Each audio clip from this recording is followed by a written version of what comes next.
Welcome back to the Deep Dive. Today, we are stepping into a time machine. But I don't want you to picture the shiny chrome sci-fi kind of time machine. Right. I want you to picture a heavy, velvet curtain door swinging open. We are stepping into a smoky, dimly lit room, maybe somewhere in Camden Town, London. The air smells like hairspray, stale cigarette smoke, and old vinyl records. It's a very specific atmosphere, isn't it? It's the smell of nostalgia, but also something a bit dangerous. Exactly. Because today we are talking about a figure who, quite honestly, felt like a time traveler herself when she burst onto the scene in the mid-2000s. We are talking about Amy Winehouse. And this is, it's a heavy topic, but it's an incredibly important one. I think for so many people, the image of Amy Winehouse is just frozen. It's frozen in those final chaotic years. You think of the paparazzi photos, the tragedy, the headlines. But the mission of this deep dive is to push past that. We want to clear away the tabloid noise and really look at the musical genius underneath. That is the goal. We want to find the girl from Southgate who just loved jazz. Because when you look at the pop music landscape of the early 2000s, I mean, you have to think about it. It was polished. Oh, totally. It was choreographed. It was the era of, auto-tuned perfection and shiny music videos. And then here comes this girl with a beehive the size of a small planet and a voice that sounded like it had been marinating in a whiskey barrel for 50 years. She was a complete anomaly, a total anomaly. And I think that's why she captivated the world. She wasn't just a singer with a great set of pipes. No. As one critic, Sasha Frere-Jones from The New Yorker, put it after she passed, she was a fine shepherd of the past. And that is such a great phrase. I love that. A fine shepherd of the past. Because she wasn't just copying history, she was channeling it. She blended jazz, soul, and R&B in a way that didn't just sell records. It literally paved the road for massive artists who followed. Right. Without Amy, do we get Adele? I mean, do we get Lady Gaga in the way that we know her? Yeah. You could argue no. Amy broke the mold so that they could fit through the door. She proved that a British girl with a messy life and a soulful voice could completely dominate the American charts. But to understand how she did that, we have to understand where she came from. Absolutely. And I think the sources we have today paint a picture of a woman who was complex, funny, and just incredibly specific about what she liked and what she didn't. And speaking of specific and surprising, I have to drop this nugget right at the top because it honestly blew my mind. We all know the soul, the jazz, the Motown vibes. But did you know that before all of that, Amy was in a rap duo? That is one of my favorite details about her early life. It really disrupts the jazz purist narrative that people sometimes try to force on her. It was called Sweet and Sour. Oh. She formed it with her childhood friend, Juliet Ashby. I mean, can you imagine? Amy Winehouse, the jazz queen, spitting bars in a duo called Sweet and Sour. It's fantastic, and Amy was sour, of course. Of course. And while it sounds like a funny footnote or, just kids messing around, it actually highlights something crucial about her musicality from the get-go. She wasn't an elitist. She had this eclectic range from the very beginning. She was soaking up everything, hip-hop, R&B, pop. It also explains her phrasing later on, doesn't it? Because she doesn't sing like a traditional pop star. She plays with the rhythm. She pushes and pulls against the beat. Exactly. That's a great point. If you listen to her later tracks, the way she fits words into a bar is very percussive. It's almost conversational. That rhythmic elasticity, I think, comes as much from listening to Salt and Pepa and TLC as it does from listening to Ella Fitzgerald. Okay, let's unpack this. Let's go back to the very beginning. Because to understand the genius, you really have to look at the roots. She grew up in Southgate, London, right? Correct. Born on September 14th, 1983 at Chase Farm Hospital. Southgate is this suburban area of North London, and the environment she was born into was deeply, deeply musical. She was born into a Jewish family, and while she wasn't particularly religious in the Orthodox sense, she famously said being Jewish was about family, not lighting candles and saying a baraka.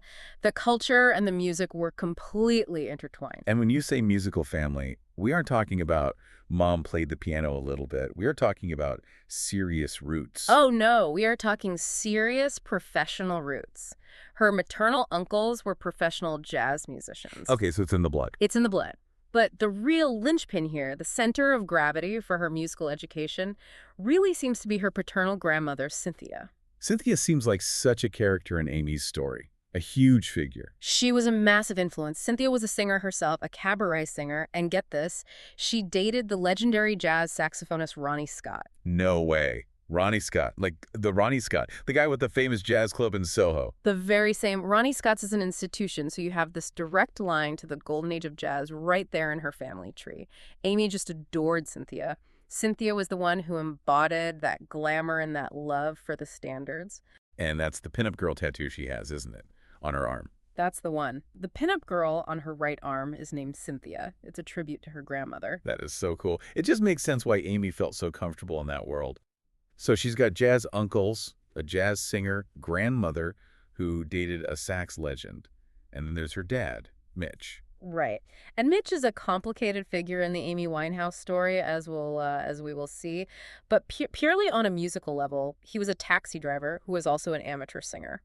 And the sources paint this picture of the Winehouse household where Mitch is just constantly singing Frank Sinatra, Tony Bennett, Dean Martin around the house. All the crooners. All the crooners. It was practically musical osmosis. She was just breathing it in. I love that image of her just absorbing this. I mean, most kids in the late 80s or early 90s are listening to, I don't know, New Kids on the Block. Yeah. And she's getting a master class in the Great American Songbook. And she used it. Oh, she used it. There is that great anecdote about her getting in trouble at school. She was a bit of a rebel even then, wasn't she? Oh, absolutely. When she was sent to the headmistress for misbehaving, instead of crying or apologizing like a normal kid, what did she do? She would sing Fly Me to the Moon. That is just, it's a power move. I'm in trouble, but let me serenade you first. It's incredibly charming, but also a bit manipulative in the best way. You can't stay mad at that. It shows a level of confidence or maybe a coping mechanism that relied entirely on music. When things got tense, she went to the song. And her education, her schooling reflected that artistic drive. Mm-hmm. In 1992, at Cynthia's suggestion, she attended the Susie Earnshaw Theater School where she learned tap dancing and singing. Then she moved on to the Sylvia Young Theater School. I've heard a rumor about that. Didn't she get expelled from Sylvia Young for piercing her nose? That's the story everyone tells. That is the legend. It fits the rebel Amy narrative perfectly, doesn't it? The bad girl of jazz who couldn't follow the rules. Right. But if we look at the facts, it's a bit more nuanced.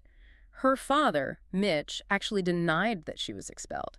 He claimed she just transferred schools when she was 15 because her grades were slipping and she wanted a change. Oh, okay. And the head of the school, Sylvia Young, also denied the expulsion story. She said Amy was never expelled for not applying herself. So the myth might be bigger than the reality there, more rock and roll. Exactly. It's better for the story if she gets kicked out. But what is confirmed is that her teachers at Sylvia Young noticed something special. And it wasn't just the voice. What else? They noticed her writing, her lyrics. One teacher actually suggested she could have been a novelist or a journalist. Which makes total sense when you listen to her lyrics later. They are so storytelling heavy. They're like diary entries. They are incredibly economical. She says so much in so few words. Precisely. And she actually did dabble in journalism. Before she made it big, for a short time, she worked as an entertainment journalist for the World Entertainment News Network, or WEN. Can you imagine Amy Winehouse reporting on entertainment news? That's amazing. It's deeply ironic, considering she became the biggest entertainment news story in the world just a few years later. But she was also grinding musically.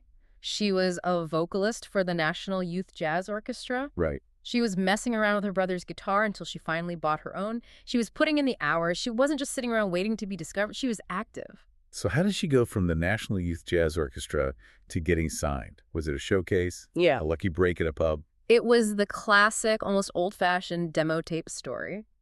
Her best friend, a soul singer named Tyler James, passed her demo tape to an A&R scout. A&R meaning? Artists and repertoire, the talent scouts for the record labels. He basically said to this scout, you need to hear this girl. Shout out to Tyler James. Yeah. A good friend changes everything. Indeed. That move kicked off the chain of events that led her to Simon Fuller's 19 management in 2002. 2002. So she's about 19 years old. And 19 Management, that's a huge deal. That's the company behind the Spice Girls, S Club 7, American Idol. You would think they would take her and immediately put her on a billboard in Times Square. You would think, but they didn't. It was a fascinating strategy. They treated her as a recording industry secret. What does that mean? They signed her, but they didn't launch her. They paid her about £250 a week against future earnings, which was enough to keep her going, pay for rent, maybe some drinks, but they kept her in development. They let her grow. What was the logic there? Why hide her away? I think they knew she needed time. She wasn't a manufactured pop star who could just learn the dance steps and sing the pre-written song. She was a creator. She was singing jazz standards at the Cobden Club, basically incubating. They were letting her find her stage legs without the pressure of the media. I feel like that doesn't happen anymore. Now it's like you go viral on TikTok and you're on a world tour next week. It's very rare. They allowed her to incubate. But secrets in the music industry don't stay secret forever. The buzz was leaking out. And there's a great story about Darkest Beast, who was an A&R representative for Island Records. Oh, I love this story. It's like a detective novel. It really is. So Beast was listening to some productions by the Lewinson brothers, some tracks they were working on, and he hears this voice on a demo. It wasn't even an Amy Winehouse song. She was just the session singer they'd hired. Wow. And he stops and asks, "Who is the singer?" And they tell him. No. The manager says, "I'm not allowed to tell you," because 19 Management had her under wraps. I'm not allowed to tell you. That just makes you want to know more. Yeah. That is the ultimate bait. Exactly. Bees was hooked. He spent months asking around trying to track down this mystery voice. It became his personal mission. His white whale. It was. When he finally found out it was Amy Winehouse, the hype within the industry was already bubbling. Rival labels like EMI and Virgin were starting to sniff around. He realized he had to move fast. He introduced her to his boss, Nick Gatfield, at Island Records, and they snacked her up. And that leads us to the debut album, Frank, released on October 20th, 2003. Now, if you only know Amy for Rehab or Back to Black, Frank sounds almost like a different artist. It is a very different vibe. Frank is heavily, heavily jazz-influenced. It's smoother.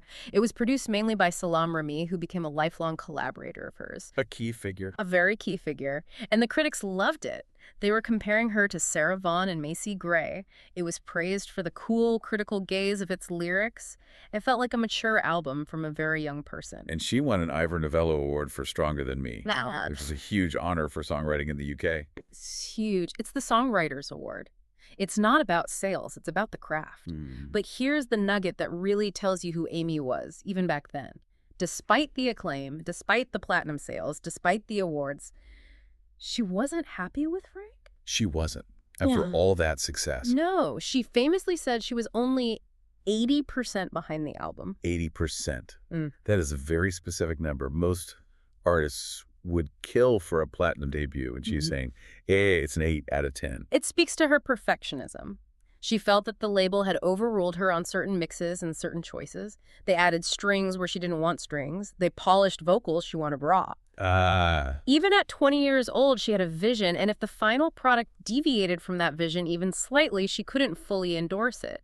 It shows an artistic integrity that is really rare for a debut artist. She wasn't just happy to be there, she wanted it to be right. So Frank puts her on the map in the UK. She's respected, she's a jazz singer, but she's not a global icon yet. Not yet. Then comes the shift.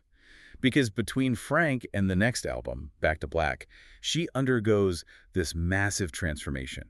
It's not just the music, it's the whole look. It's the metamorphosis. It's almost like a superhero origin story where they finally put on the costume. She moves away from that pure jazz sound and starts obsessing over 1950s and 60s girl groups. Like who? Specifically, the Ronettes. The Ronettes. That's where the beehive comes from, right? That iconic hairdo. Directly. Her hairdresser, Alex Foden, created that massive beehive weave specifically to mimic the Ronettes, and the Cleopatra makeup, that heavy-winged eyeliner, also borrowed from the Ronettes. Apparently, she also took some inspiration from Latinas she saw in Miami for that bold look. There's a funny story in the notes about Ronnie Spector, the lead singer of the Ronettes. Yes, this is great. Ronnie Spector saw a picture of Amy in the New York Post, and for a split second, she thought it was an old picture of herself. No way. She said, "I don't know her, I never met her, and when I saw that pic, I thought, that's me. But then I found out, no, it's Amy, I didn't have on my glasses." That is the ultimate compliment. If you're trying to copy a look and the original person gets confused, you nailed it. But it wasn't just a costume or, cosplay, it was a collage. As one fashion editor noted, she mixed that 50s girl group aesthetic with punk influences, like the pinup tattoos and what they called messy council house chic. Council house chic. That is such a British term. Can you break that down? It basically means mixing the glamour with a bit of grit, right? Exactly. It's not polished. The eyeliner is smudged. The hair is a bit messy. The bra strap is showing. It was a mashup of high and low culture that was uniquely London. It said, I love the 60s, but I live in 2006 Camden. And speaking of that mashup, the sound changed too. She starts working with Mark Ronson, and this is where the magic really, really happens. The partnership with Mark Ronson is legendary. Ronson understood exactly what she wanted. He brought in the Dap Kings to be the backing band. And who were the Dap Kings? That's a name that comes up a lot with this album. They were the backing band for Sharon Jones, a phenomenal modern soul singer. They were purists. They recorded on analog tape, not computers. They played instruments that were actually from the 60s. They set up the microphones in a way that mimicked the old Motown studios. So it's authentic. It's completely authentic. So when you listen to Back to Black, you aren't hearing digital samples. You are hearing air moving in a room. It gave the album that gritty, real soul sound. And we have to talk about Rehab because that song, I mean, everyone knows the chorus, but the origin story is so casual. It was a conversation, a literal chat. Amy was walking down the street in New York with Mark Ronson. She was venting. She was telling him about her management team back in London. They were pressuring her to go to rehab for her alcohol use.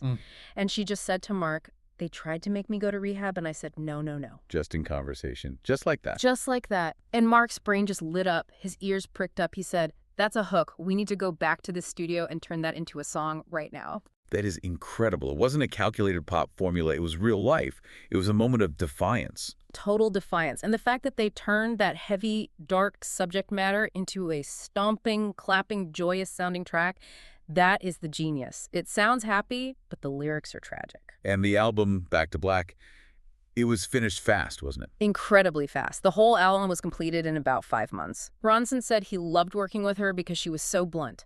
If she didn't like something, she didn't sugarcoat it. She just said no. That efficiency comes from knowing exactly what you want. And the result was global domination. I mean, literally. Yeah. It was the best-selling album in the UK in 2007. It sold 1.85 million copies in that year alone. Rehab was Time Magazine's Song of the Year. And then the 2008 Grammys, this was the coronation. This was the moment she arrived on the world stage. The night she won 5 awards. She tied the record for the most wins by a female artist in a single night at that time. She won Record of the Year, Song of the Year, Best New Artist, Best Female Pop Vocal Performance, and Best Pop Vocal Album. It was a clean sweep. But there was a catch. A huge catch. She wasn't there. No, she wasn't. And this is where the light and dark really start to mix in a public way. This should have been her moment on the red carpet in Los Angeles. But she couldn't attend the ceremony because her visa wasn't processed in time. And why not? The reason for the delay was related to her drug issues. The U.S. government basically said, we aren't sure we want to let you in. It was a huge statement. So she performed via satellite from London. From the Riverside Studios at 3 a.m. UK time. She had her family there, her band. And when she won Record of the Year, which is the big one, she gave this acceptance speech that really grounded her in her roots. What did she say? She looked into the camera and said, this is for London because Camden Town ain't burning down. Referencing the Camden Market fire that happened just before that? Exactly. Even at the height of Hollywood validation, she was thinking about her neighborhood. It was a very loyal, very London moment. But while the career is skyrocketing, I mean, she is on top of the world musically, the personal life is. Well, it's spiraling. And we can't talk about this era without talking about Blake Fielder Civil. No, you can't. He is the muse for Back to Black, but he is also a central figure in her decline. They met at a pub, and the relationship was intense and volatile from the very start. They got married in Miami in 2007, and by all accounts, including their own admissions, it was a deeply codependent relationship fueled by substance abuse. Codependent is a word that gets thrown around a lot. What did it look like for them? It meant they couldn't function without each other, but they couldn't function with each other either. They were enabling each other's worst habits. Blake later admitted in a British tabloid that he introduced her to crack cocaine and heroin. He admitted that. He did. Before this, Amy had certainly been a drinker and smoked cannabis, but this was a massive, massive escalation. And the public saw it happening in real time. I remember the photos. There was that specific incident in August 2007 where they were photographed in London just looking bloodied and bruised. That was a low point. It was shocking.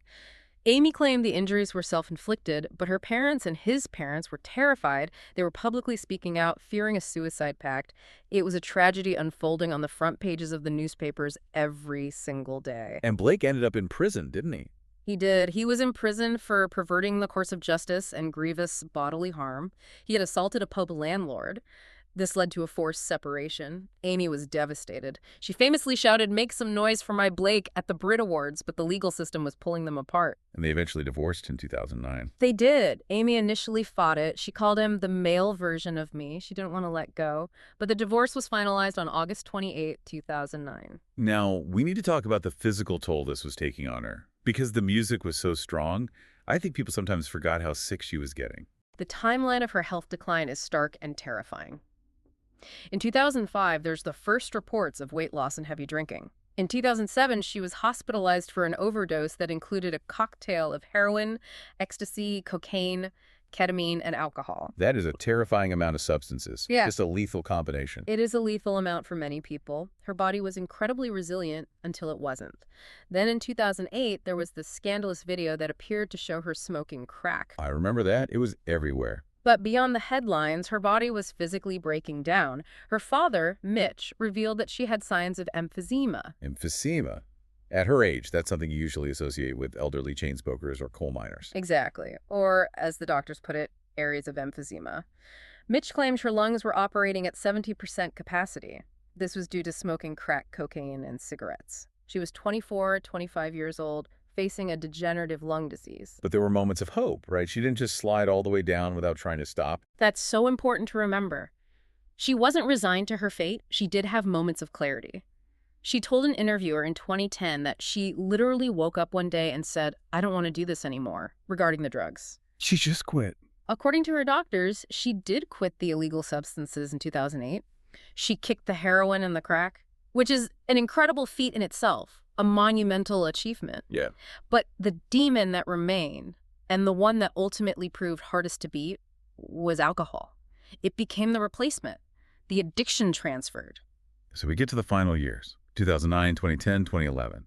She's trying to come back. She's trying to tour, but it's not going well. It was just heartbreaking. She attempted a tour in Brazil in early 2011, and there were reports of her forgetting lyrics, leaving the stage. The crowd was compassionate. They cheered her on, but she was clearly struggling to maintain focus. And then came Belgrade, June 18, 2011. This is often cited as the beginning of the end. Belgrade was an absolute disaster. It was supposed to be the start of a 12-leg European tour. This was meant to be the comeback. Right. She walked out onto the stage, and she was visibly, profoundly intoxicated.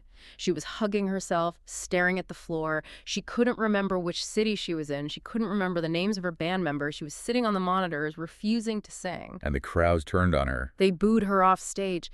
And you have to understand, these tickets were expensive. In Serbia, that ticket price was a lot of money. They had paid to see an icon, and they were watching a breakdown. The Serbian defense minister even called it a huge shame. Oh, wow. It was humiliating. She canceled the entire tour immediately after that performance. That was June 2011, and then a month later, July 23rd. The day she died. What do we know about that day? What actually happened? We have a fairly detailed timeline thanks to the inquests. Her bodyguard, Andrew Morris, checked on her at 10 a.m. She was asleep in her bed. That wasn't unusual. She often slept late. He didn't think anything of it. Okay, so nothing alarming yet. No. But he checked again at 3 p.m. She hadn't moved.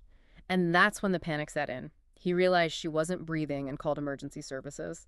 But it was too late. She had been gone for hours. And what did they find in the room? Police found 3 bottles of vodka, 2 large, 1 small, all empty. And the cause of death? Alcohol poisoning. The coroner's report was just staggering. Her blood alcohol content was 0.416%. 0.416%. Put that in context for us. The legal driving limit in the UK is 0.08%, so she was more than 5 times the legal limit. A level of 0.35% is potentially fatal. It can cause coma and respiratory failure. She was way, way beyond that. And the verdict was death by misadventure.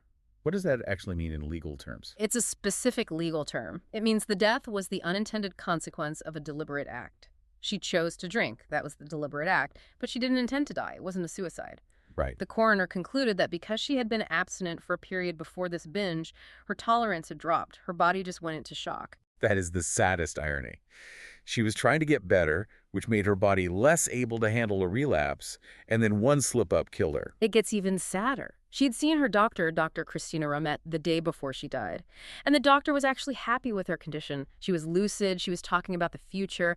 And Amy told the doctor specifically, "I don't want to die." I don't want to die. Those were her sentiments just hours before it happened. It underscores that this was a relapse, not a resignation. She wanted to live. And of course, she was 27 years old. The 27 Club. It's a haunting, awful coincidence. She joins Jimi Hendrix, Janis Joplin, Kurt Cobain, Jim Morrison, Brian Jones, all these immense talents who burned out at that exact age. It cements her into this mythology of the tragic genius. And immediately the world mourned. The sales surged, obviously. She broke Guinness records for simultaneous singles on the UK chart. But let's talk about the legacy, because the tragedy is loud, but the influence is louder. You have to look at the landscape post-Amy. If you look at the charts before Amy, it's pop princesses. If you look after, you have Adele, Duffy, Lady Gaga, Florence and the Machine. They have all credited her. Adele specifically has said she owes 90% of her career to Amy Winehouse. Why does she say that? That's a huge statement. Because Amy proved that you could be British, you could be soulful, you could be messy and real, and the Americans would still buy it. She kicked down the door. She made it okay to have a unique voice that wasn't cookie-cutter perfect. Tony Bennett, who she recorded her last song with, Body and Soul, had some very high praise too. He called her the last real individualist. Yeah. And Bob Dylan said she was a rare talent. When you have the old guard of jazz and folk bowing down to you, that's legacy. That's not just pop stardom, that's deep respect. And her family set up a foundation, right? Yeah. To try and make something good out of this terrible loss. Yes, the Amy Winehouse Foundation. It was set up on what would have been her 28th birthday. Their mission is to help vulnerable young people with addiction. They go into schools, they have recovery houses. They are trying to prevent the next Amy from happening. There's one more thing about her health that I think is important to mention. We talked about the alcohol, but her brother, Alex, has a theory about her death that isn't just about the drink. This is a crucial piece of the puzzle that often gets overlooked. Alex believes that her bulimia was a major factor. Amy suffered from eating disorders for years since she was a teenager. And bulimia takes a massive toll on the body. A huge toll. It weakens the heart, it messes with your electrolytes, it damages everything. Alex said that while the alcohol was the substance that killed her, the bulimia left her body so physically weak that she just couldn't handle the toxicity. So his thinking is? His thinking is that if she hadn't had the eating disorder, she might have been physically stronger. She might have survived that night. That adds a whole other layer of tragedy. It wasn't just one demon. It was a combination of things attacking her from all sides. Exactly. It was a perfect storm of addiction, mental health struggles, and physical frailty that had been building for over a decade. So as we wrap up this deep dive, we're left with this picture of a girl who was so much more than the headlines. She was a jazz nerd. She was a funny, blunt Londoner. She was a sweet and sour rapper. She was a genius. She revived a sound that had vanished from the mainstream. She made jazz and soul dangerous and cool again. She wasn't a pop product. She was a musician, through and through. There is a quote from Amy that really sticks with me. She was in St. Lucia, performing during that period where she was trying to get clean, and she told the crowd that she was bored. Yeah? Just flat out said, "I'm bored." It raises a fascinating question to leave you with. In an industry that demands constant output, constant touring, constant being on, was her rebellion, her refusal to play the game, partially a reaction to the sheer monotony of being a product? And if she had lived, if she had gotten clean. That's the big what if. What would she have done? Would she have abandoned the pop stardom entirely? I can easily picture a 40-year-old Amy Winehouse turning her back on the arenas and going back to a small, smoky jazz club. Just her, a guitar, and a small audience. Just like the Cobden Club where she started. Maybe that's where she belonged all along. Not in the tabloids, but in the music. Thank you for joining us on this deep dive into the life of Amy Winehouse. It's been a privilege. We'll see you next time.